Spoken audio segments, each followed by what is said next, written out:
Uh, Update on the doors. Both of them installed.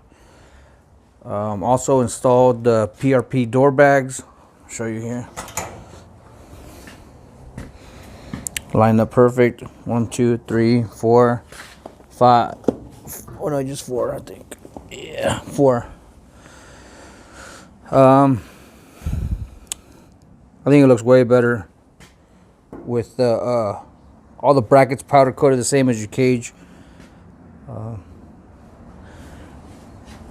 Stock, or the striking latch, or whatever it's called. What I did want to show is what I had to do back here. I was having issues with the door latching on the rear, so I had to install, you see right there, a washer to kind of kick this backside out a little bit.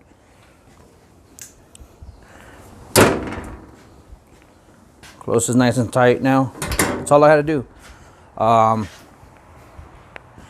So this is from your stock. This hardware comes with the kit. These are your stock T40 or whatever, T30, T40 rear door bags out here. Rain don't. So we've been on a ride already with the doors. Didn't move from where I had them. You know, everything was nice and tight. But no complaints on them, man. The price, I think the look of the car is just crazy. Looks so good.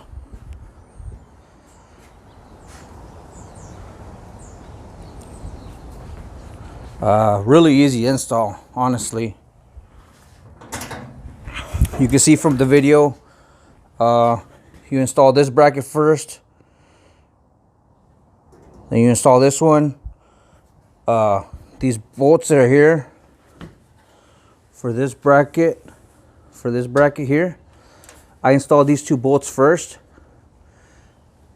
hand tight. Everything was kind of snug, not where I could still move it. I hit it with a mallet or pick it up, I could still move it. Then I started putting the doors, put the latch on, help me hold the door. If you have a buddy, it's even easier, but help me hold the door. Everything has a washer. This one here, it tells you put a washer down here if there's a little gap, which I did. Everything has a washer on the front and the back, except here for the doors where you're actually putting on the doors. These doors have a ton of adjustments, up, down, left, right. I mean, so depends how you want this gap. You want it bigger, you can adjust it. I mean, this thing's like pretty level, man. But yeah, no complaints on the doors. Came with all the hardware you need. Use the stock bolts here. It was saying to use some other ones, but they stuck out pretty far. Another thing I noticed, these nuts didn't want to go on those bolts. I don't know if it's a different thread pattern or something, but so I just use the stock ones. But other than that, love them. Hit that like button.